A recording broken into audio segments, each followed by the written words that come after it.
Hey there, Gemini. Happy new moon in Leo to you. How you doing? So this is the next 2-week installment of planetary mayhem and planetary patterns. And so what I want to do is take you from the new moon in Leo right the way through to the full moon in Aquarius on the 9th of August. Now, there's a few things, like obviously I think about the energies before I do these forecasts, spend quite a lot of time tuning in and stuff. And there's some really big themes going on in this next 2-week period.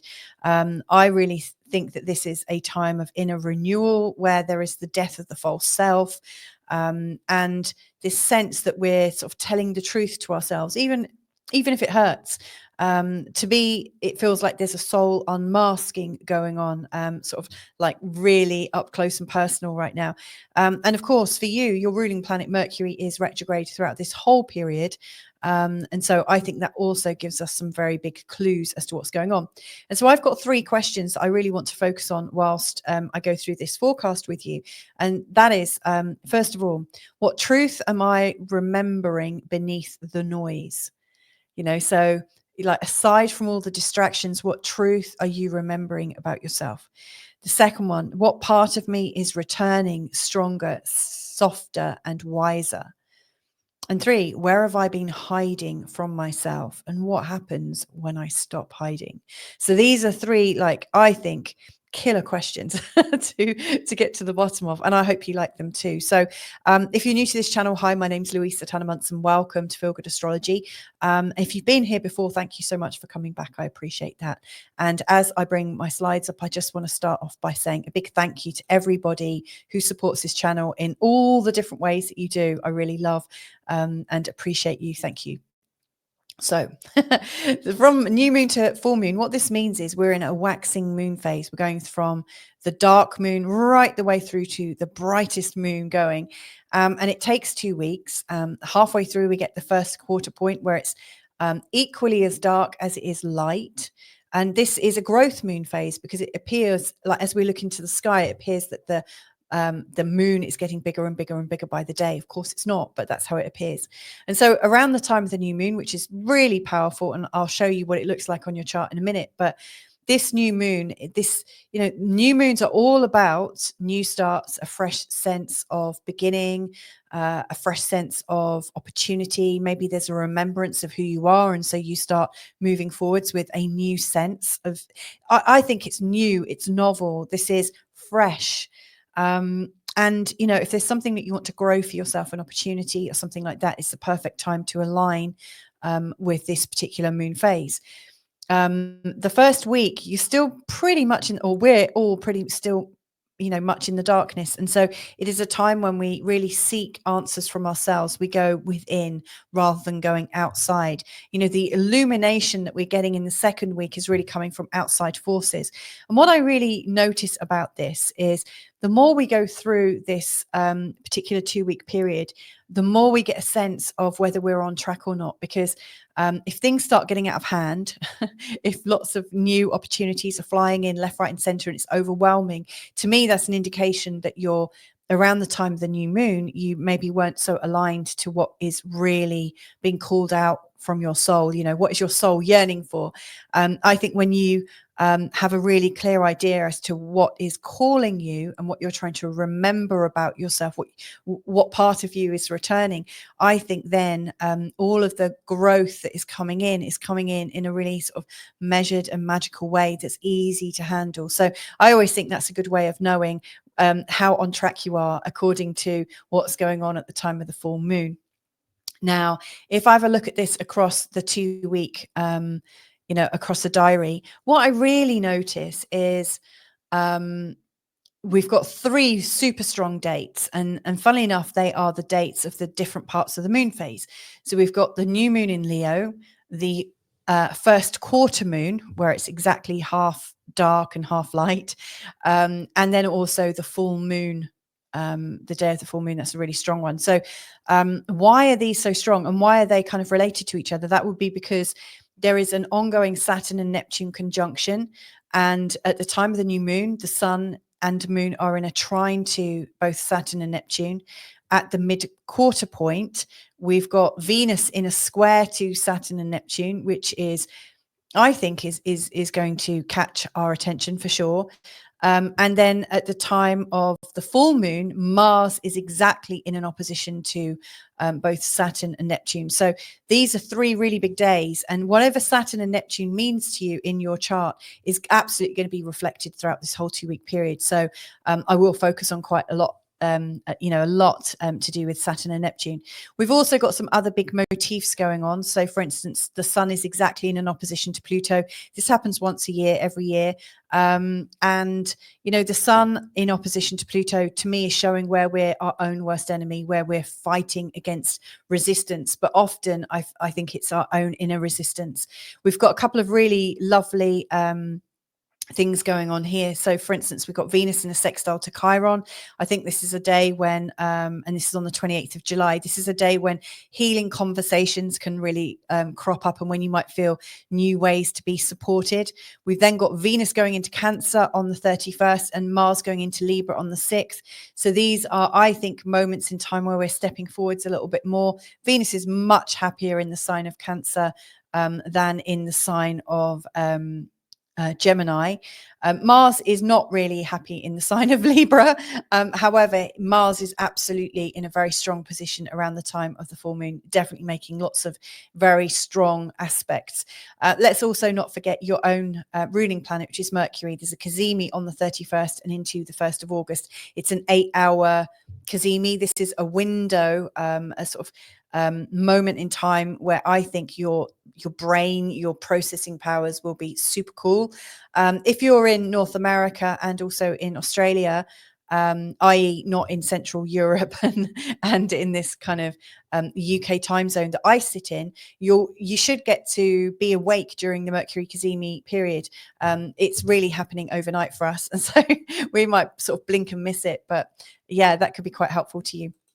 So anyway, let's have a look at these two charts. So we've got the new moon in Leo here, and you'll see this new moon is happening in your third house, which is all about, I think of this as a sort of Gemini house. Gemini is the third sign of the zodiac. And, I do think the zodiac signs and the houses do have some resonance with each other. I know they're not the same things, but Gemini and the third house, one of the things they have in common is this sort of sociability and this sense of learning and this sense of a narrative, like the early narratives that we form in life, like how the world works and how everything fits together. Geminis are absolutely in the thick of that kind of energy. And the third house, where this new moon is taking place, is absolutely emphasizing your relationship to your outer world within the confines of your community. It has a lot to do with your siblings, your peers, your old friends from school, and also a lot to do with the narrative that you grew up with and what you learned as your, I want to say it's so weird. It's almost like your founding information, like how you think the world is based on your education. To me, this is a new start. Like there's a fresh look at your world around you with this particular new moon. So this is quite exciting. I also think this third house is also about the etheric marketplace. So for instance, if you have a job where you need to be in the marketplace, maybe it's an online market, or maybe you're very much in your community, I think your business is going to go from strength to strength. This is absolutely a great time to buy and sell, although I'm not giving you financial advice, just to be really clear. Mercury going retrograde through this, I think, is also helping you to think differently about your interactions at home and within the community, and that sense of belonging. What's important to you about belonging? Would be a really good way of looking at this, because Mercury, I'm not one of these people that thinks Mercury retrograde is kind of evil and, oh my God, like we've got to watch out. I just see it as an opportunity to think internally and to really focus on what's working and focus on what's not working as well, and then to make some adaptations. I think it's really useful to stop sometimes and just review what you've done over the last 4 months or so and kind of run it through a different set of criteria. I think it's helpful. And as it's your ruling planet, I think it will be very helpful for you to run through your mind, run through your memory, how are things going, what's worked, what hasn't, and start to make some adaptations. To me, there is this great big new opportunity around your sense of belonging within the local community and what that means to you. So this is big. Now, Pluto in opposition at the time of the new moon is showing resistance. To me, it feels like any kind of foreign energies or political energies or religious energies, or basically people sticking their beak into how you live your life from miles away, people that have no idea about the context of your life and what you need and what you don't. If you have that feeling that you're living up to somebody else's expectations, to me, my advice, for what it's worth, is to let go of some of these outside influences. Anything that's making you feel less resourced, less sovereign in your own right, I think it's time to kind of ignore that. Now, this theme is going to continue because as we go into the new moon, the full moon, Mercury retrograde will be in opposition to Pluto, and the sun and the moon are still going to be highlighting this third house and ninth house polarity. So to me, this does still show that there are some very sort of big energies between what is local and known and understood and what feels right and what matches your narrative that you grew into and grew up with, versus stuff coming from the outside, almost forcing you to change your view of the world, which may or may not work. Maybe you're not ready to, maybe what's coming in is absolutely just doesn't resonate with you at all. But to me, it feels like there's a really strong shift in terms of what you know and what you don't know, and what is safe and what is not. So there's definitely a contrast going on there. And the moon, at the time of the full moon, there may be this sort of sense of, I just want to get away. I need to get out of the sort of closeness and the rigidity of my my childhood or the community I live in. I need to get out. I need to be in the world. But as with all full moons, the energies have just sort of exploded a little bit. And if you give it a day or two, often what happens is you start to realize, actually, no, I'm quite happy where I am. So don't take it too seriously what's going on at the time of the full moon. Remember, the full moon whips you up. So always allow a couple of days the other side just to sort of come back into yourself and to sort of integrate those energies. Now, the new moon, if I go back to the new moon, I do want to kind of pace out these very strong days. The new moon is in a lovely trine here to Saturn and Neptune in the 11th house. The 11th house is all about hopes and dreams. What are you creating? What are you co-creating with other people? Who are your tribe? What do you feel like you're doing with other people? Is there a big vision that you feel part of that absolutely feels like something that is really you? To me, there's a beautiful flow between like a more collective vision, and it's coming in naturally. Like, to me, it feels like there are forced visions that are being pushed, and then there are these feelings of natural connection and natural visions are coming from word of mouth and are coming from person to person and through your own natural networks. And so I think that things that are coming in naturally and that feel like they're coming from somebody you trust, somebody you've collaborated with, somebody you would absolutely collaborate with in the future if you hadn't already.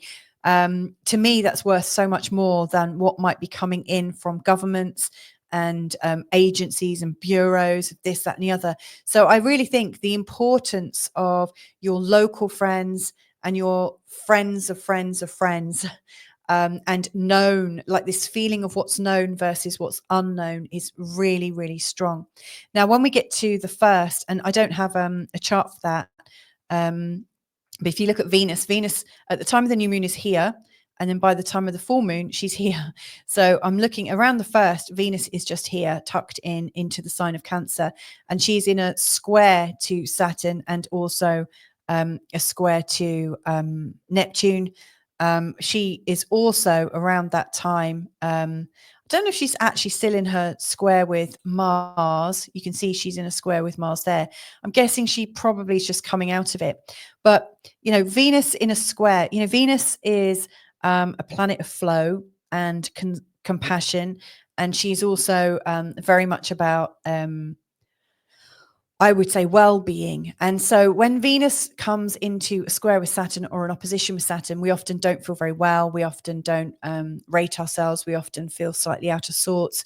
We often feel not good enough. That's definitely a big Saturn and Venus sort of connection.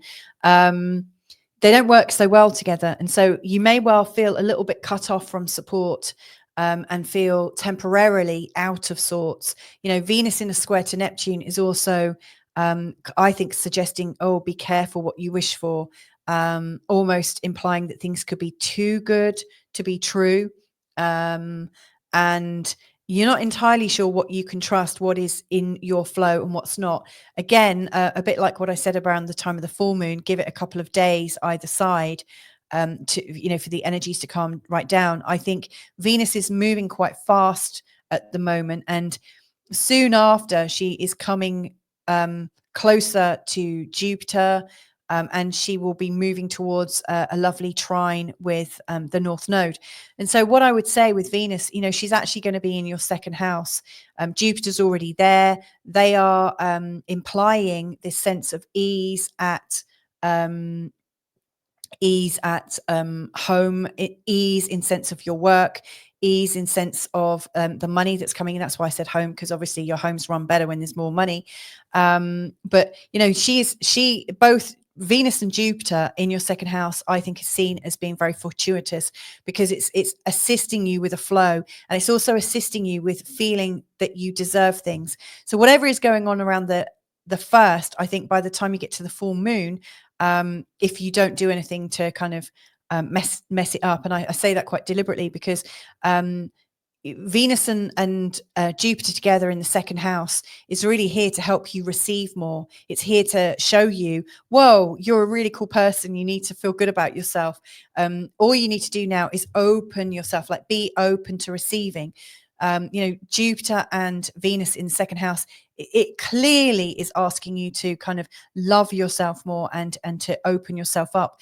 And I think that energy is absolutely available to you around the time of the full moon. However, if you're listening to this Mars opposition to Saturn and Neptune, and also this Mercury opposition to Pluto, and also this Sun opposition to the moon, you may well forget that. So I just think coming up to the time of the full moon, get into that feeling of receivership, get into that feeling of I'm a divine being, get into that feeling of what am I good at. It's really important that you feel your deservability, so these other oppositions don't really take a hold. Last thoughts then about this opposition between Mars and Saturn and Neptune. I think it's really emphasizing this that there is a bit of conflict. On one level, you're kind of independent and wanting to make things on your own, and wanting to force things on your own, like wanting to be your own answer. And Saturn and Neptune up here, I think, are selling you a vision, a sort of collective vision of where you can work with other people quite beautifully. And around the time of the full moon, there's this, I think, suspicion about who you can trust, and what you really do know. I would say to that, be a little cautious of suspicion. I know it's very easy to suspect people because we've all been hurt at different periods in our life. But Pluto in this ongoing square to Chiron is deeply, deeply untrusting, as is Mercury in a square to Chiron. To me, and also this Mars and Pluto opposition, it's really bringing up this feeling of I can't trust anyone. The only person I can trust is myself. And so I think that may well be bringing in this energy to kind of do everything yourself and not to consider working with other people. In this instance, I think one of the things you are meant to be learning right now is how to work with other people and to share in a big vision. So yeah, just watch out for that. But anyway, there's a lot that I've spoken about there, and there's a lot more that can happen during this time. And what I'd like to invite you to do actually is to stay. There's a video that's going to be recommended in a second. I'm giving you a little taster of the romance forecast and a little bit of a taster of the money forecast I do for my members, but I'm putting it out there for you for this next 2 weeks. So have a check it out, see if you like it. There's a little bit of extra info there for you. So have fun and catch up with you real soon. Bye for now.